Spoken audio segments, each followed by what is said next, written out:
Ahí está. Metele nomás. Bueno, bueno, el tema que nos compete el día de hoy, me habían pedido desarrollar un poquito sobre linfomas T periféricos, ¿no? Particularmente la idea es hablar así en nociones generales y un poquito en particular sobre el linfoma T periférico NOS, ¿verdad? Inicialmente, bueno, la clasificación, bueno, la clasificación de la WHO del 2016, que es la última existente, tenemos la clasificación de neoplasias TNK maduras, que bueno, una clasificación bastante extensa, dentro de las cuales están incluidos los linfomas T periféricos. Bueno, en esta clasificación de la WHO, bueno, tenemos a la leucemia prolinfocítica T, a la leucemia linfocitos grandes granulares, los desórdenes linfoproliferativos crónicos de células NK, la leucemia NK agresiva, tenemos los linfomas sistémicos Epstein-Barr positivos, el hidrovacciniforme light, la leucemia linfoma de células T del adulto, los linfomas TNK extranodal, tipo nasal, linfoma T asociado a enteropatía, eh, también el linfoma T epidermotrópico monomórfico, los desórdenes gastrointestinales, ¿verdad? Indolentes de células T, el linfoma T hepatoesplénico, tenemos las variantes de linfomas T cutáneos también. Y ya acá abajito, ojito, está localizado el tema de hoy, ¿verdad? Que son los linfomas T periféricos sin otra especificación. También está el linfoma T angioinmunoblástico, el linfoma de células T folicular, el linfoma T nodal periférico, los anaplásicos de células grandes LK positivo y negativo, y el asociado a implantes mamarios. Los subtipos más comunes del linfoma de células T periféricas, para un gráfico así de distribución más o menos, donde se expresa, digamos, el porcentaje general en el cual tenemos los linfomas T periféricos tipo NOS, que son de alrededor del 25%. Por lo general, este subtipo junto con el angioinmunoblástico son los que tienen, digamos, un mayor porcentaje de presentación. En cuanto a las características generales del linfoma T periférico sin otra especificación, eh, vamos a mencionar algunos puntos.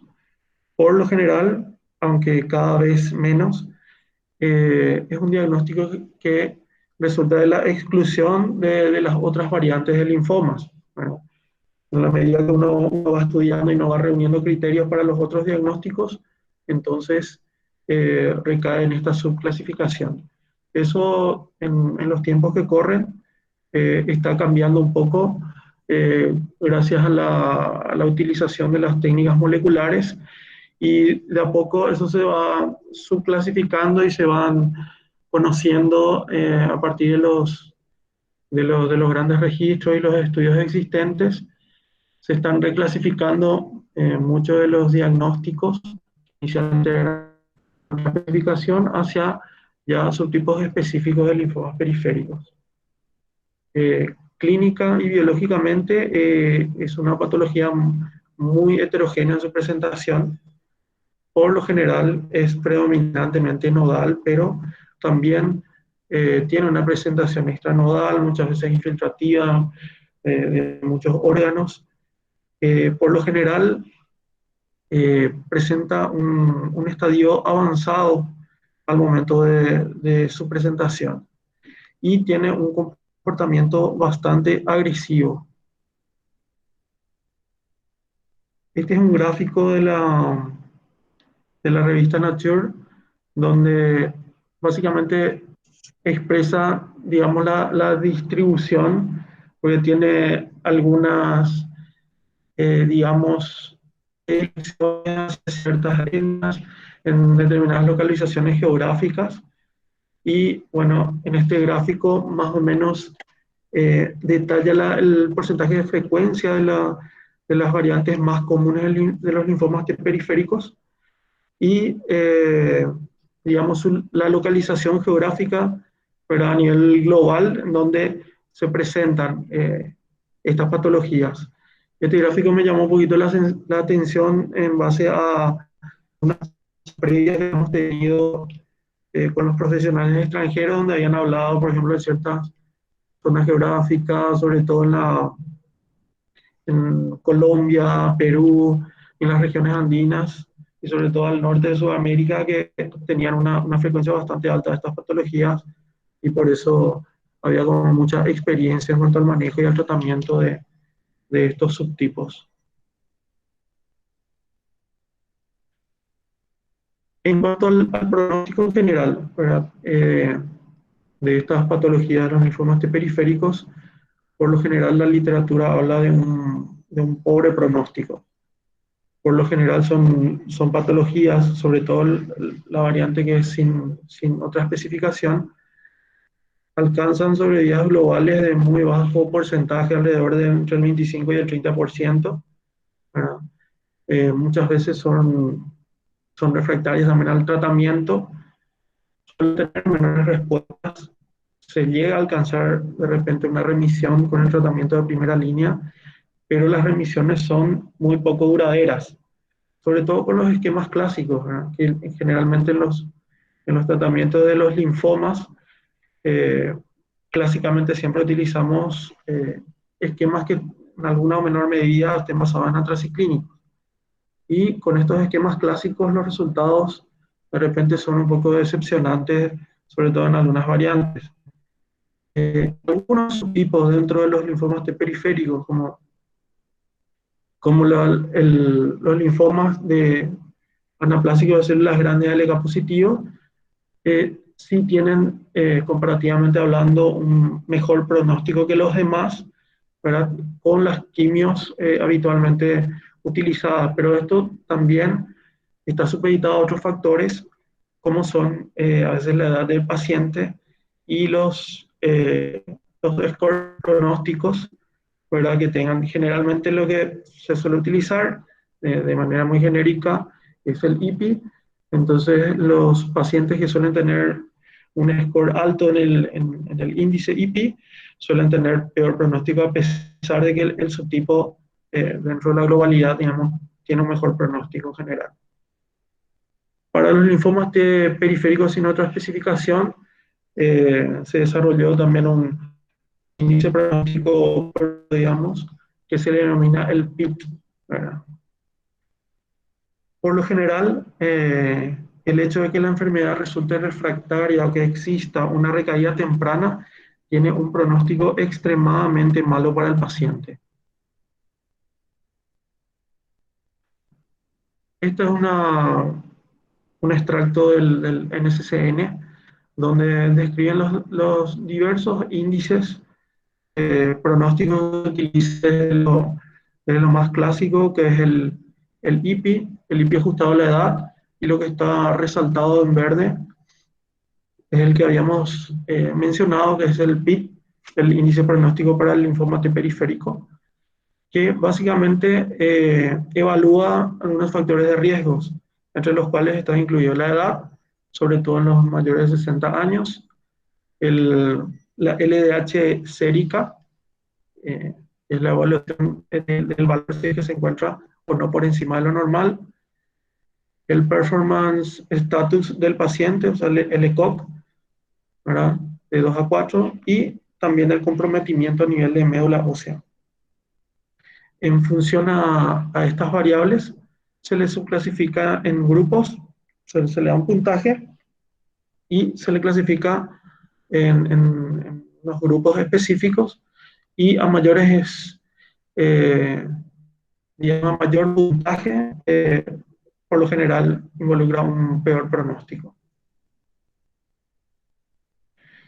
¿Cuál es el enfoque diagnóstico que hay que tener?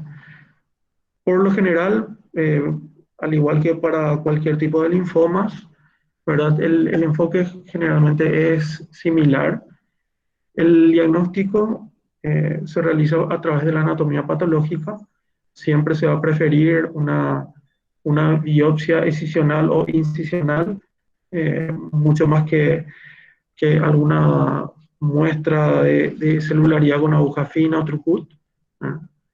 Es demasiado importante la adecuada inmunomarcación para poder diferenciar los subtipos de linfoma. Como finalmente el linfoma T periférico sin otra especificación termina siendo un diagnóstico de exclusión, entonces es muy importante tener un panel frondoso, digamos, de estudios de inmunidad para poder descartar, digamos, los otros subtipos de linfomas T e incluso los tipos de linfomas B. Entonces, la literatura describe, entonces, una recomendación, digamos, un panel de inmunohistoquímica que pueda incluir el CD20, el CD3, el CD10, el BCL6, el Ki67, el CD5, el CD30, que es un marcador muy importante, por general en los linfomas de periféricos sin otra especificación, por lo menos en un 30% de los casos suelen tener, eh, digamos, positividad para este marcador en un porcentaje mayor al 50%. Eso tiene una implicancia diagnóstica, pero también tiene una implicancia terapéutica, como vamos a ver más adelante. También debe incluir el CD2, el CD4, el CD8, el CD7, el CD56, el CD21, el CD23. De ser posible, deberíamos tener también el EVER. También se deben estudiar los arreglos de los receptores de células T, el PD1, el CD279, el ALK y el TP63. En cuanto al inmunofenotipo por citometría de flujo, bueno, lo ideal sería tener las cadenas kappa lambda, el CD45, el CD5, el CD3, el CD19, el 10, el 20, el CD30, ya mencionado, el CD4, el CD8, CD7, CD2 y también los arreglos de TCR que son sumamente importantes para definir el diagnóstico grande, digamos, y orientar hacia un diagnóstico de un linfoma T. Como ya habíamos mencionado, simplemente para referenciar, que los linfomas T periféricos están usualmente asociados a arreglos de este receptor.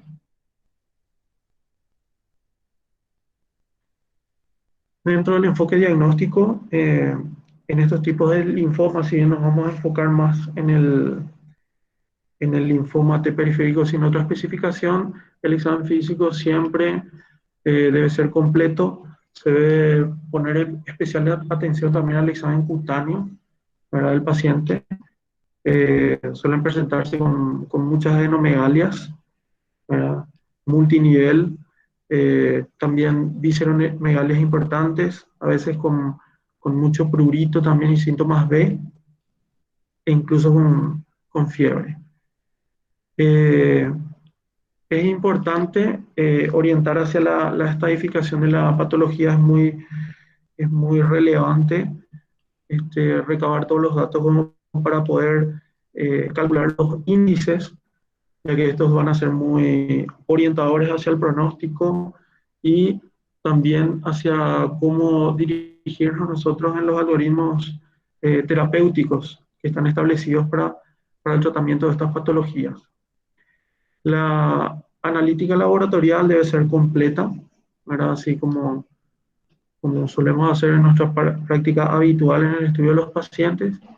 Debe incluir siempre un hemograma completo con su recuento diferencial de blancos, todo lo correspondiente, digamos, al estudio de la función renal, la función hepática. Este tipo particular de linfomas a veces pueden presentarse con algunas complicaciones particulares, como pueden ser también el síndrome de lisis tumoral, y entonces hay que controlar también todo lo que sea la parte electrolítica, la parte de la coagulación, síntesis hacer un examen completo. Dentro de todos estos estudios también obviamente debemos tener unas serologías virales completas.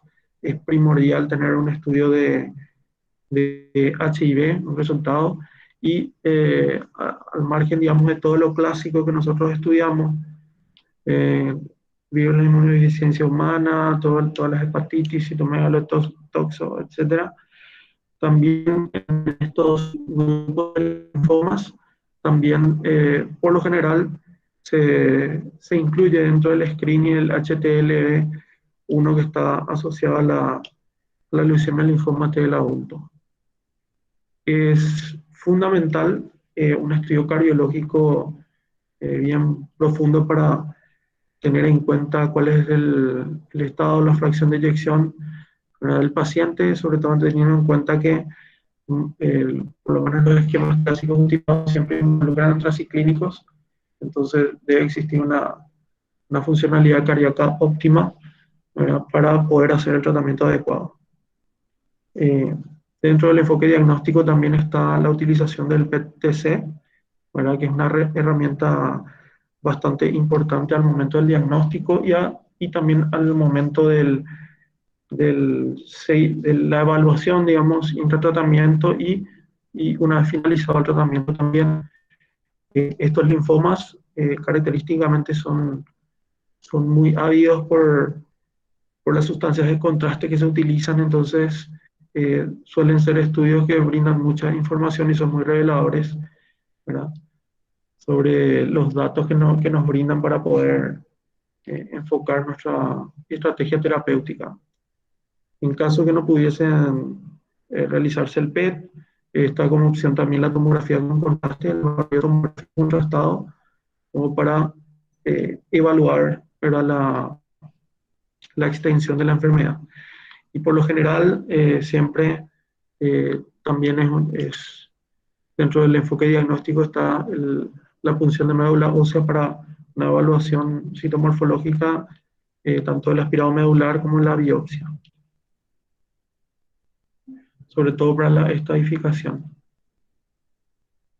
En cuanto al tratamiento, bueno, por lo general hacemos referencia a un tratamiento que es de primera línea, digamos, los tratamientos clásicamente utilizados, los tratamientos de segunda línea que ya corresponden a enfermedad recaída refractaria, y dentro de eso también vamos a hablar así brevemente sobre el rol que tiene el trasplante de médula ósea en el manejo de la patología. Por lo general, el CHOP es el régimen de primera línea utilizado clásicamente en los linfomas T periféricos, pero los resultados con estos esquemas clásicos no vinieron siendo buenos en la mayoría de los subtipos de los linfomas periféricos, con la salvedad ya mencionada de los anaplásicos de células grandes ALK positivos. Con el correr del tiempo y con el surgimiento de los múltiples estudios, no se fueron instaurando modificaciones en los esquemas terapéuticos. Una de ellas, o sea, una de esas modificaciones es la adición del etopósido. El etopósido al CHOP, o sea, el esquema CHOEP, ¿verdad?, que en los estudios realizados se pudo objetivar que producía una mejora en la sobrevida global y en la sobrevida libre de eventos. Y esto se ve sobre todo en pacientes que tienen una edad menor de 60 años. El CHOP sigue siendo una estrategia terapéutica útil, pero más circunscripta últimamente a pacientes mayores de 60 años, sobre todo teniendo en cuenta la elevada toxicidad que tienen algunos de los regímenes utilizados en los pacientes jóvenes.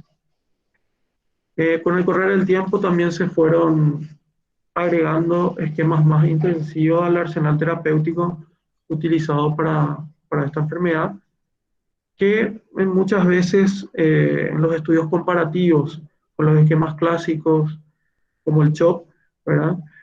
No tuvieron digamos, un resultado extremadamente distinto o con mucha diferencia en cuanto a sobrevida, pero sí algunos de ellos con un aumento importante en cuanto a la toxicidad. Se describen también como opciones de estos regímenes el esquema hipercivat, el DAEPOCH, el CHOP con alemtuzumab también, con, digamos, diversas características particulares, sobre todo mucha toxicidad hematológica en algunos de ellos, mucha, mucho porcentaje, mucho porcentaje de infecciones también, lo cual limita un poco su uso. Esto es un extracto también de la guía del NCCN, donde están los tratamientos sugeridos y en esta pequeña tabla digamos, están descritos los esquemas terapéuticos preferentemente utilizados, ¿verdad? En nuestro caso, bueno, vamos a hacer hincapié más bien en los linfomas T periféricos sin otra especificación. Bueno, a partir de un estudio randomizado y controlado, ¿verdad? Que se había realizado hace unos años, de nombre Echelon 2, ¿verdad? Se había evaluado la eficacia de un nuevo esquema terapéutico, ¿verdad? Eh, orientado, ¿verdad? Según el porcentaje de positividad del CD30 existente en los, digamos, al diagnóstico de estos linfomas T periféricos. Entonces, eso, posteriormente a la culminación del estudio, entonces derivó en la aprobación del brentuximab vedotin como parte del tratamiento de estos linfomas, ¿verdad? Y se estableció entonces eh, el esquema terapéutico A más CHP, A del brentuximab, ¿verdad? Y CHP de ciclofosfamida, oxorubicina y prednisona, que está orientado sobre todo para aquellos que tienen, así como dice acá la tabla, una histología positiva para el CD30. Eh, Estos tratamientos en un estudio comparativo ahora con el estándar, eh, promovió una, digamos, una mejoría en la sobrevida. Entonces, el régimen preferido, digamos, uno de los regímenes preferidos es el del brentuximab más CHP. Existen otros regímenes recomendados, útiles en mayor o menor medida, son el CHOP, ya descrito, el CHOEP, en el cual se agrega el etopósito, que puede ser endovenoso o vía oral, el esquema del DAEPOCH, o sea, el DAEPOCH dosis ajustadas, que en este caso para los anaplásicos son las grandes primordialmente. En lo que respecta a los linfomas T periféricos sin otra especificación, se describen los regímenes, los mismos regímenes como preferentes. Y en cuanto a otras recomendaciones terapéuticas, bueno, están los regímenes más intensivos, como el hipercibat y el CHOP con la adición de ifosfamida, toposil y pirubicina, alternado con metotrexate.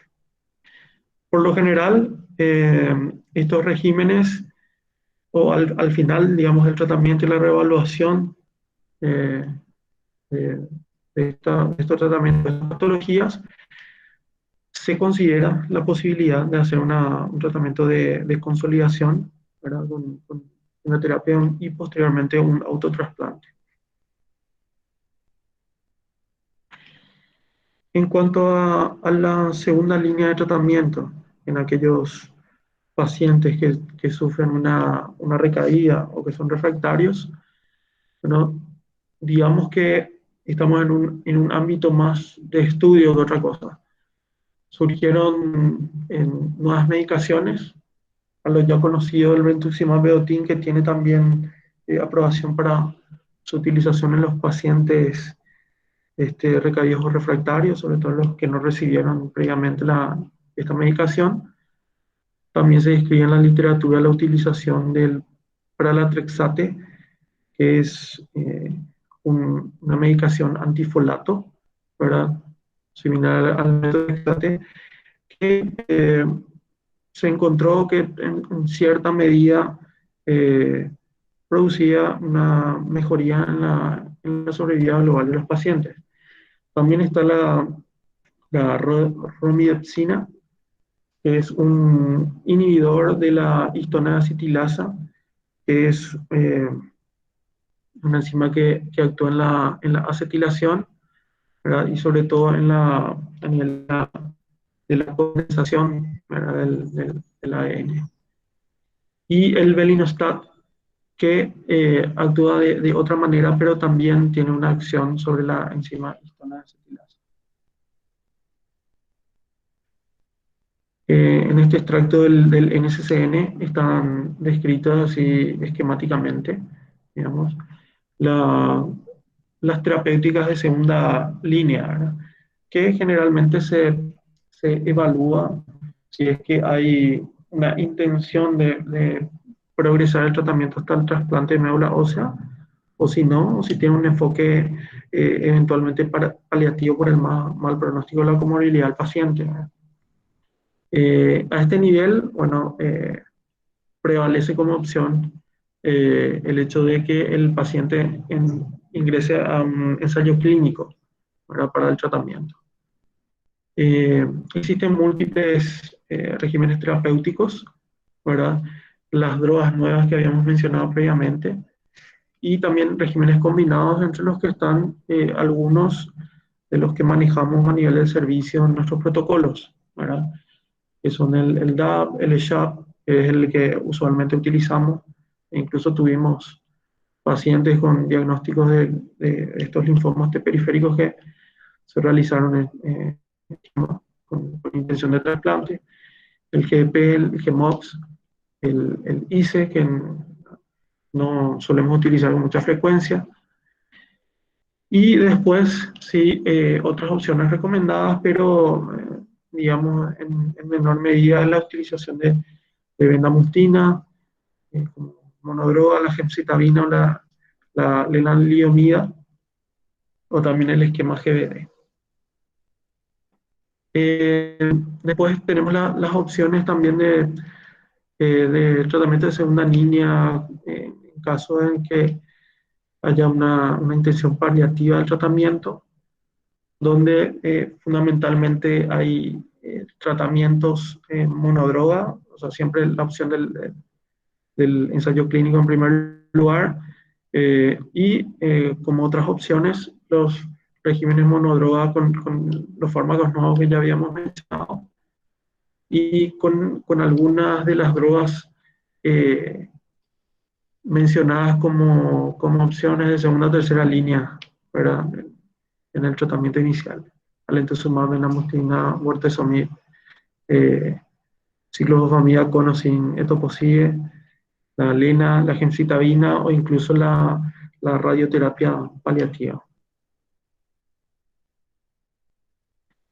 El trasplante de médula ósea tiene, tiene su rol, digamos, en esta patología, si bien es una patología de extremado mal pronóstico y que incluso, digamos, aunque se utilice la opción del trasplante, siempre, digamos, que tiene una chance, un porcentaje de sobrevida un poco acotado respecto a otras patologías que manejamos en hematología, es una opción válida, así como habíamos visto en el esquema anterior, la posibilidad de, luego de realizar el tratamiento primera línea y si se encuentra, si se alcanzó la remisión, la posibilidad de la realización de un autotrasplante, ¿verdad?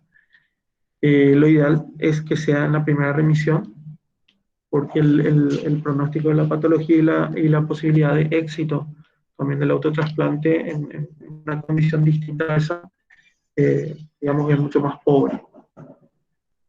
En generalmente lo que se busca es acceder al trasplante con pacientes que hayan tenido pocas líneas de tratamiento. Por lo general se habla de un mejor pronóstico en aquellos que hayan tenido menor a 2 líneas utilizadas. Y como otra opción también se encuentra el trasplante halogénico, ¿verdad? Que bueno, siempre está supeditado también a la existencia de un donante apto. Y bueno, la literatura habla de que bueno, no hay grandes diferencias en cuanto al, al hecho al tipo de acondicionamiento, digamos, si va a ser mieloablativo de intensidad reducida, eh, digamos que estadísticamente no se encuentra demasiada diferencia.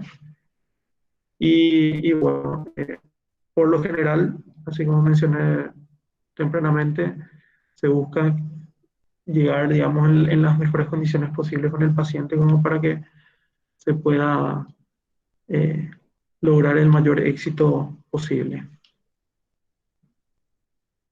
Y eso es lo que brevemente quería mencionar.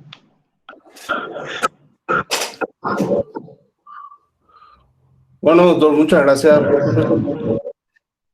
Ahora corresponde a dar el micrófono libre a la gente que quiera preguntar algo. Y yo tengo un par de preguntas. Sí, Por un lado, con relación al diagnóstico, sí, la pregunta va dirigida a vos y a la doctora Carmen, que está también en esa parte, ¿verdad? sí, A ver, un poco, mostraste el panel de inmunomarcación para el diagnóstico, ¿verdad? sí, Pero mostraste así el panel en general, ¿verdad? ¿Cuáles son los marcadores característicos de las células T? sí. Bueno,